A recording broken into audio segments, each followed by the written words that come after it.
پاکستان اور بھارت کے درمیان ایک جنگ کی سی صورتحال ہے اور وہ ہے چیمپئنز ٹرافی کو لے کر، اور ہر بندہ جو ہے وہ اپنے تئیں انالیسس کرتا ہوا نظر آ رہا ہے۔ کچھ لوگ یہ کہہ رہے ہیں کہ پاکستان اتنا بڑا نقصان برداشت نہیں کر سکتا، اس وجہ سے پاکستان جو ہے وہ مان جائے گا اس چیز پر کہ پاکستان جو ہے وہ ہائیبرڈ ماڈل کی بیس پہ جو ہے وہ انڈیا کو ہوسٹ کرے گا، اور چیمپئن ٹرافی جو ہے وہ ہائیبرڈ ماڈل کے تحت جو ہے وہ دبئی میں کچھ میچز ہو جائیں گے اور کچھ پاکستان میں ہو جائیں گے۔ ایون انڈین میڈیا تو یہ بھی رپورٹنگ کر رہا ہے کہ پاکستان سے چیمپئن ٹرافی چھین کر ساؤتھ افریقہ کو دے دی جائے گی، جبکہ 100 ڈیز سے بھی کم وقت رہ گیا ہے، اور کیسے وہ اس کو جو ہے وہ مطلب ہوسٹ کریں گے، یہ تو سمجھ سے باہر کی بات ہے۔ ٹھیک ہے، اب صورتحال یہ ہے کہ اینالسٹ نے اندازہ لگایا ہے کہ کتنا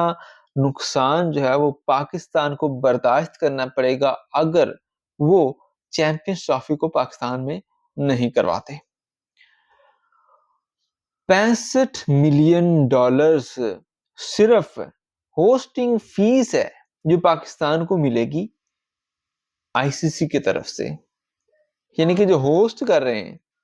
جو اپنے گراؤنڈ جو فیسلٹیز دے رہے ہیں، کرکٹرز کو جو سنبھال رہے ہیں، اس کی فیس پاکستان کو ملے گی 18 ارب پاکستانی۔ $65 ملین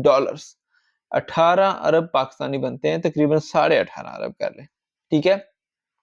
یہ صرف فیس ہے وہ والی، باقی جو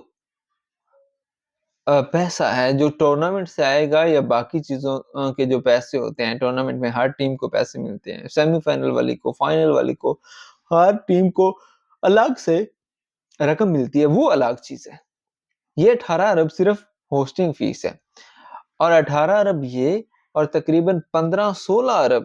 کہا جا رہا ہے کہ پاکستان اس وقت تک اپنے گراؤنڈز کو رینوویٹ کرنے میں اور انتظامات کرنے میں خرچ کر چکا ہے، یعنی کہ جتنی ان کی ہوسٹنگ فیس بنتی ہے اتنا تقریباً ان کا خرچہ ہو جائے گا۔ ٹھیک ہے، تو پاکستان کو کل ملا کے نقصان اگر ہوتا ہے تو وقتی طور پہ ان کو 30 ارب کے قریب نقصان ہو سکتا ہے پاکستانی روپوں میں، اور اوپر والے پیسے اگر ڈال لیں تو یہ 50 ارب سے اوپر کی گیم چلی جائے گی، صرف پاکستان کو جو نقصان ہوگا۔ اب بات کرتے ہیں آئی سی سی کی طرف سے کہ انہیں کتنا نقصان ہوگا۔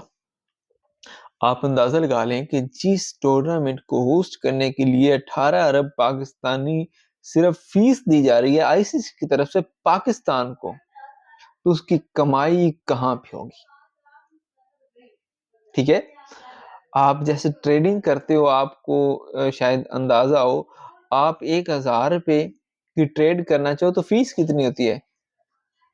ٹھیک ہے، 5 10 15 اتنی فیس ہوتی ہے نا، تو آپ اندازہ لگائیں اگر اس کی فیس صرف ہوسٹنگ کی اتنی زیادہ ہے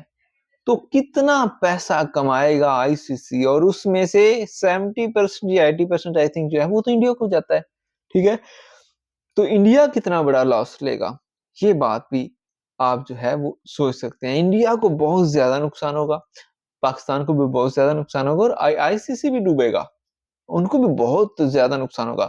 لیکن پاکستان کا اگر اندازہ لگایا جائے تو تقریباً 30 ارب روپے جو انہوں نے خرچ کر دیے اور جو ان کو ہوسٹنگ فیس ملے گی، یہ تو پکا ان کا نقصان ہے۔ اوپر سے جو آنے ہیں وہ اگر 20 ارب اور ڈال لیں ایک اندازے کے تحت، تو 50 ارب تو کہیں پہ بھی نہیں گئے، چونکہ پاکستان کو وقتی طور پہ لاس ہوگا۔ کیا پاکستان اتنا لاس برداشت کر پائے گا یا نہیں، یہ تو آنے والا وقت ہی بتائے گا، لیکن پاکستان اپنے فیصلے پر قائم ہے، یہ کہا جا رہا ہے۔ اب دیکھتے ہیں کہاں تک یہ معاملہ چلتا ہے۔ ہر لمحہ نئی تازہ تر اپڈیٹس کے لیے ہمارے ساتھ بنے رہیے گا، ویڈیو کو لائک اور شیئر کیجیے گا، چینل کو سبسکرائب کیجیے گا۔ خدا حافظ۔